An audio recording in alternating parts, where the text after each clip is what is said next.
Alors, Bezrat Hashem, le Zohar de ce matin, Tana. Amar Rabbi Yossi, Maïka Chama, Kutsha Bechul, Meav Leondinin, Israël, Batar, Tiavat, Torah, Israël. Alors, la semaine dernière, dans la Parasha Titro, ça termine avec les 10 commandements. On reçoit les 10 commandements. Rien que pour clarifier. Qu'est-ce que c'est les 10 commandements? Les 10 commandements, ils font partie de la Torah. Mais c'est pas plus important que la Torah. Quand Moshe, il a reçu les 10 commandements, il a reçu toute la Torah, tout le mitzvot. Seulement, pourquoi il y a les 10 commandements? Le 10 commandements, c'est comme l'index.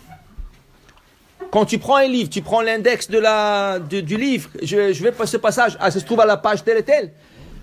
Rabbi Saadia Gaon, il a dit que dans les 10 commandements, si tu comptes, il y a 613 lettres. Chaque lettre correspond à une mitzvah. Alors, ça veut dire que le 10 commandements, c'est l'index de toute la Torah. Dans chaque lettre de ce 10 commandements, il y a une mitzvah qui est attachée à cette lettre. Okay? Maintenant, Moshe, il a reçu toute la Torah. Alors, c'est pour ça qu'il vient le Maïmonide et il dit quelque chose. Il dit, écoute, il y a des gens qui ont la coutume, quand on lit les 10 commandements, ils se mettent debout. Il dit, les gens, qu'est-ce qu'ils disent? Quoi? Tu veux me dire que les 10 commandements, c'est plus important que le reste de la Torah? Ça ne peut pas être. Toute la Torah, c'est pareil. Alors, tu ne peux pas te mettre debout pour les 10 commandements et pas pour le reste de la Torah? Alors, comment on le fait? Dire à Avodah Yosef, si tu veux garder cette coutume, alors tu fais monter un rabbin, un érudit, un tamid racham, quelqu'un, et les gens se lèvent pour lui. Là, les gens ne sont levés pas pour le 10 commandements, pour le rabbin, et ils restent debout. Comme ça, tu as résolu ce problème. Mais tu ne peux pas être assis. Et quand le Hazan, il commence le 10 commandements, tu te mets debout. Quoi, le 10 commandements, c'est plus important que la Torah? Non. Toute la Torah est sainte, toute la Torah est sacrée. Tu ne peux pas te lever plus que le 10 commandements, ok? Mais non, le 10 commandements, on l'a reçu la semaine dernière, Parashat Yitro. Cette semaine, on appelle la Parashat Mishpatim. Qu'est-ce que c'est Parashat Mishpatim? Dans chaque Parashat, il y a une petite histoire, il y a un petit sujet, il y a un peu d'alachot. Cette Parashat est purement de lois, qui ne sont pas connectées. Eved Ivri, Shabbat, de dommages monétaires, de dommages physiques et tout ça. Il y a toutes sortes de lois. Ça s'appelle Parashat Mishpatim. Pourquoi cette Parashat vient après Yitro? Quel est le rapport, la connexion entre les deux? Parce que tu as reçu les 10 commandements, mais maintenant il faut expliquer. Il faut expliquer. Alors, Parashat Mishpatim. Et dans Parashat Mishpatim, on parle de quoi? Ton taureau, il est parti, il a encorné le taureau du voisin. Ton taureau, il a encorné l'esclave de ton ami. Ton taureau, il a cassé ou il a mangé le jardin de ton ami. Ken? Ou toi, tu as couru, tu as cogné contre quelqu'un et le pauvre, il ne peut pas aller au travail. Il faut le dommager. Ken?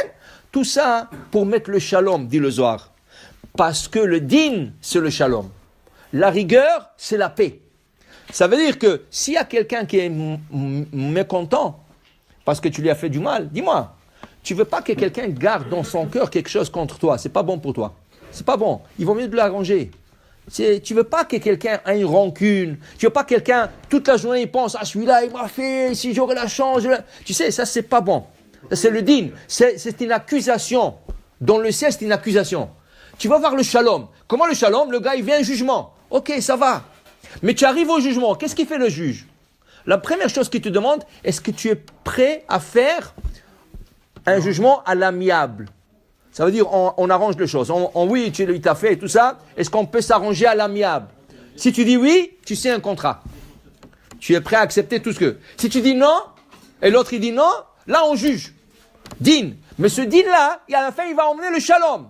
Il va emmener la paix. Pourquoi? Parce que chacun, il dit, ok, ça y est, ils ont jugé, ils ont décidé, ils ont décrété, j'accepte. Ok? Alors il te dit ici, la Torah, c'est shalom. Derachea darchenoam, vechon netivotea shalom. La Torah, c'est la paix. La Torah, elle veut la paix entre les gens, entre les amis, entre le voisin, entre tout le monde. Alors il dit ici, c'est pour ça que cette paracha, elle vient après une paracha Yitro, pour mettre le shalom dans le peuple. Parce qu'il y avait beaucoup de litiges à l'époque de Moshe Rabbeinu. Et c'est pour ça que son beau-père, il dit, dis-moi, tu as 3 millions de personnes, qui sont sur toi du matin au soir. Il dit à Moshe Rabbeinu, où tu vas avec ça? Tu ne peux pas t'asseoir ici toute la journée en train de leur juger. Il faut que tu nommes des tribunaux.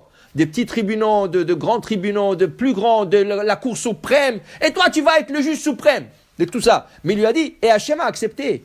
Hachem a dit à Moshe, il a raison. Tu peux pas juger toute la journée. Il y a des gens, ils ont plein de litiges, ils ont plein de choses. Alors il faut voir comment diviser les tâches.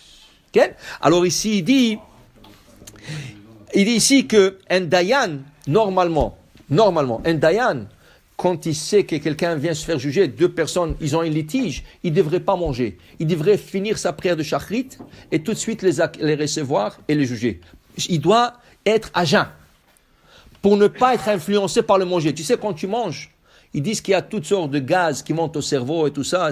Ils disent pour ça, c'est pas bon d'aller se coucher tout de suite après la dafina. Pourquoi? Il y a toutes sortes de gaz qui rentrent dans le cerveau. Alors, il faut que le manger se digère, le corps se balance, et après, tu fais, qu'est-ce que tu veux dormir? Ok? Il dit ici que le dayan, pour ne pas être influencé par tout ça, il doit juger dans l'estomac vide. Il doit finir sa prière et il doit juger. Dit ici, Lo tochlu ala dam. Il emmène le Zohar inversé à Tochlu Mayadam, Azara ala dayane. C'est un avertissement aux dayanim de lo yechlun ad dayni dena, qui ne mangent pas jusqu'à qu'ils font le din. Et surtout, dit le Zohar, qu'est-ce qui arrive si on juge quelqu'un, mais la condamnation peut être une peine capitale. Qu'est-ce que c'est une peine capitale? Un gars, il a tué quelqu'un.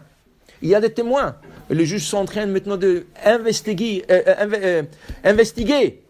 Et ils sont en train de poser des questions. Ah, tu l'as vu? Comment tu l'as vu? Quel jour tu l'as vu? Où tu l'as vu? À quelle heure tu l'as vu? Et ils prennent l'autre. Dis-moi, quel jour? Maintenant, il faut voir. Est-ce que ça matche les deux choses qu'ils sont en train de parler? Et, Chas v'Shalom, ça peut arriver qu'ils doivent le condamner à mort. Ça, c'est sûr qu'ils doivent être à jeun. Le Dayan, quand il juge à mort quelqu'un, ça veut dire, il ne sait pas, mais ça peut arriver à une peine capitale, dire le Zohar Kadosh, il dit, tu es obligé d'être à jeun.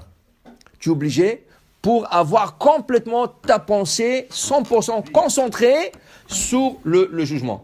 Pratiquement aujourd'hui, ça ne se fait pas. Parce qu'aujourd'hui, il y a une faiblesse qui est venue dans le monde. Un dayan qui ne va pas manger avant de juger, c'est le contraire. Il va avoir faim, il va penser rien que je vais manger, au lieu de penser qu'est-ce qu'ils sont en train de dire. Tu comprends? Il vaut mieux aujourd'hui qu'ils mangent, qu'ils se calment, ils mangent bien, au moins prendre un café, quelque chose comme ça, pour qu'ils soient concentrés. Mais à l'époque de Moshe Rabbeinu, c'était le contraire. Il fallait être à jeun pour juger. Alors, ça dépend de chaque situation, mais pour dire... Le jugement, dit le Zohar, c'est le shalom. Ça emmène le shalom entre les gens. Baruch Adonai Le'olam. Amen ve amen. Ce cours a été dédicacé par la famille Kedoshim, L'Oulin Nishmat Nissim Kedoshim Ben Rivka, Tinishmatot Tzura Betzroa Haim Vashalom. Amen ve amen.